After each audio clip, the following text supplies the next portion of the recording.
നമസ്കാരം ഫ്രണ്ട്സ്, ഗരം മസാലയുടെ പുതിയ എപ്പിസോഡിലോട്ട് എല്ലാവർക്കും സ്വാഗതം.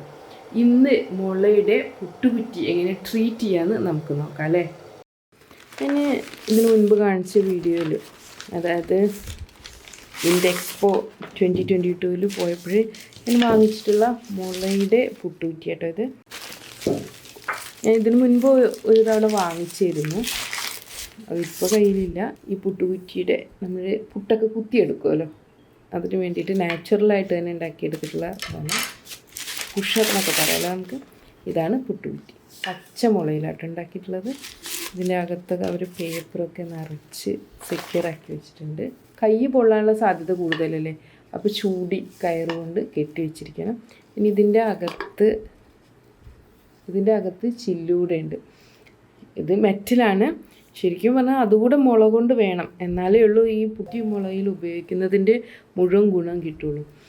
അപ്പോൾ ഇന്നത്തെ നമ്മുടെ വീഡിയോയിൽ ചെയ്യാൻ ഉദ്ദേശിക്കുന്നത് ഈ മുളയുടെ പുട്ടുകുറ്റി എങ്ങനെ ട്രീറ്റ് ചെയ്തെടുക്കുന്നു എന്നതാണ്. ഇത് പച്ചമുള കൊണ്ട് ഉണ്ടാക്കിയതാണ്. ഉണക്ക മുളയാണെങ്കിൽ ഒന്ന് ചുട്ടെടുക്കുകയൊക്കെ ചെയ്യും, പക്ഷെ അതിൻ്റെ ഒന്നും ആവശ്യം വരുന്നില്ല. പച്ചമുളയാകുമ്പോൾ ഫംഗസ് ബാധയൊന്നും ഉണ്ടാകാതിരിക്കാനും പെട്ടെന്ന് കേടുവരാതിരിക്കാനും വേണ്ടിയിട്ട് ചെറിയ രീതിയിലൊന്ന് ട്രീറ്റ് ചെയ്തെടുക്കണം. അതെങ്ങനെയാണെന്ന് കാണിച്ചു തരാം. ഇവിടെ ഞാൻ വലിയൊരു പാത്രം എടുത്തിട്ടുണ്ട് കേട്ടോ. ഇത് സ്റ്റീലിൻ്റെ പാത്രമാണ്. ഇനി ഇതിലോട്ട് നമ്മുടെ മുളയുടെ പുട്ടുകുറ്റി ഇറക്കി വയ്ക്കുകയാണ് ചെയ്യുന്നത്. ഈ പാത്രത്തിൽ മുളയുടെ കുറ്റി ഇരിക്കണം കേട്ടോ, എന്നാലേ ഉള്ളൂ മുള നന്നായിട്ട് എല്ലാ ഭാഗവും നല്ല രീതിയിൽ ട്രീറ്റ് ആവുള്ളൂ. ഇതിലോട്ട് ഞാൻ മഞ്ഞൾപ്പൊടി ചേർക്കുകയാണ്. ഒരു 1-2 ടേബിൾ സ്പൂൺ മഞ്ഞൾപ്പൊടി ഉണ്ട്, കുറച്ച് അധികം തന്നെ ചേർക്കാം. ഇതിലോട്ട് ഞാൻ തിളച്ച വെള്ളം ഒഴിക്കുകയാണ്.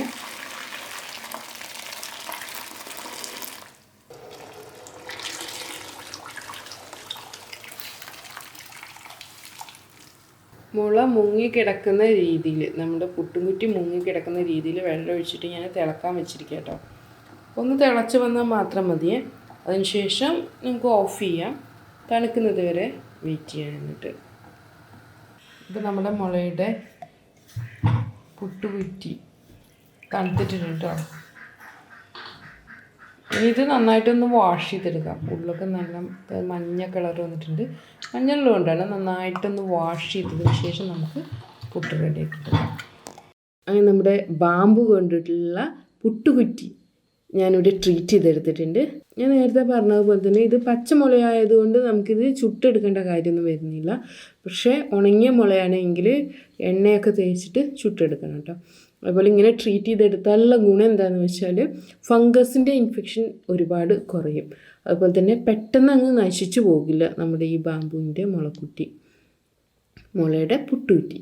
പിന്നെ ഇത് നല്ല ചൂടുള്ളിടത്തൊന്നും വയ്ക്കരുത്. ചൂടൊന്നും അധികം ഇല്ലാത്ത നമ്മുടെ കിച്ചണിലെ ക്യാബിനിലൊക്കെ കീപ്പ് ചെയ്താൽ മതി. നല്ല ചൂടുള്ള സ്ഥലത്താണെങ്കിൽ വിണ്ട് കയറാനുള്ളൊക്കെ സാധ്യതയുണ്ട്. അപ്പോൾ നമ്മുടെ ഈ മുള കൊണ്ടുള്ള പുട്ടുകുറ്റി ഉപയോഗിച്ചിട്ട് നമുക്ക് നല്ല ഹെൽത്തി ആയിട്ടുള്ള പുട്ട് ഉണ്ടാക്കാം അല്ലേ. വീണ്ടും നല്ല അടിപൊളി വീഡിയോസുമായിട്ട് നമുക്ക് കാണാം. Thanks for watching. Thank you.